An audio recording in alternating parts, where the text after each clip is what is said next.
सुबह उठ करके मुस्कुराया करो।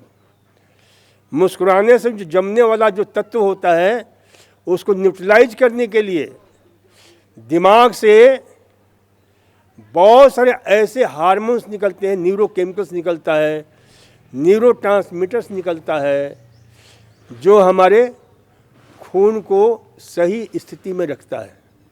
तो मुस्कुराने से क्या होगा भाई?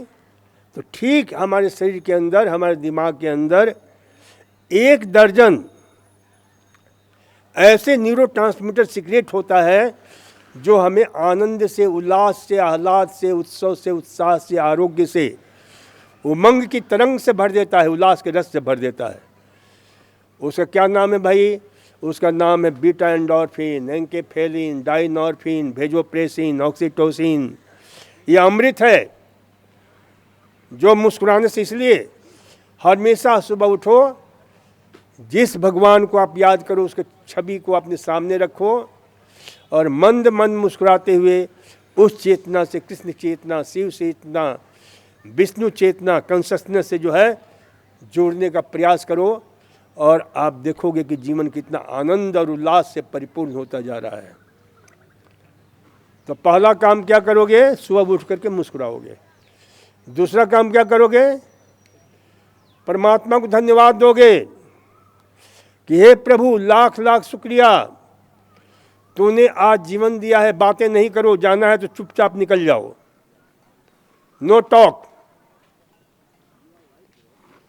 तो परमात्मा को धन्यवाद दो कि हे प्रभु, तू कितना कृपालु है कि आज सुंदर जीवन दिया है। ये जो एटीट्यूड अपने सही रखो, ग्रेटिट्यूड बनाए रखो हर किसी के प्रति, परमात्मा के प्रति, इस प्रकृति के प्रति, इस जो भी है ना, सबके प्रति एक अनुग्रह का भाव। तो इसे जो है ना कि प्रभु तो कितना कृपालु है कि हमारे लिए ये सारी कायनात की सुविधाएं दी है। ये सूरज की रोशनी किसके लिए? हमारे लिए दिया है। ये हवाएं किसके लिए दी? हमारे लिए। फिजाएं किसके लिए हैं? ये सुंदर जो है वातावरण किसके लिए है? मेरे लिए है। जो इसका उपयोग करेगा उसके लिए है। और जो लोग दुखी प्राणी है, हमेशा उल्टा पुल्टा सोचते रहते, यहाँ मतलब स्वर्ग में रहकर भी नरक का दुख भोगते हैं, उनकी विचारों में कोई चेंज नहीं होता है, तो नरक ही भोगेंगे। परमात्मा यहाँ खुश हो जाए, आप लोगों योग की साधना कर रहे हो योग ग्राम में, चलो आपके स्वर्ग की सैर कराते हैं, तो कुछ लोग जाने के लिए राजी नहीं होंगे। और कुछ लोग चले भी गए तो क्या होगा? कहीं वो कल्प वृक्ष के नीचे पहुंच गए और उनका विचार जो ना अचरा कचरा सुनना चलने लगा, तो फिर क्या होगा? वहाँ सत्य घटित होने लगता है, वो वहीं मारे जाएंगे। अचरा कचरा दिमाग में भरे हुए कि ऐसा है, वैसा है, ये है, वो है, घर पर। अरे भाई, वहाँ स्वर्ग में गए हो, स्वर्ग के उस क्षण को आनंद लो।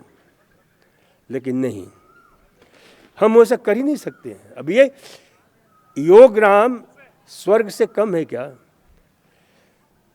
योग Gram is a paradise of the earth, heaven of the अर्थ।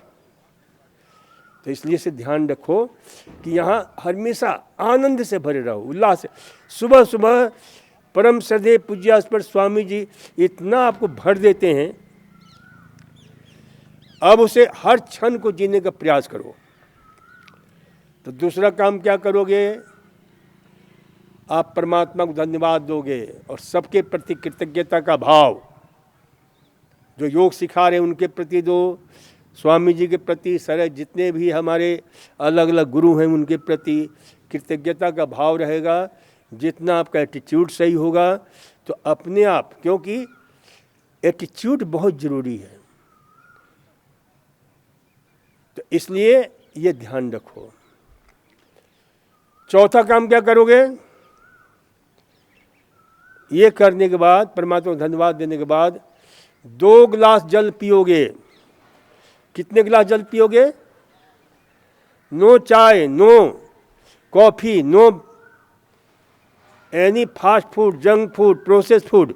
सुबह सुबह चाय बिल्कुल नहीं, सिर्फ पानी।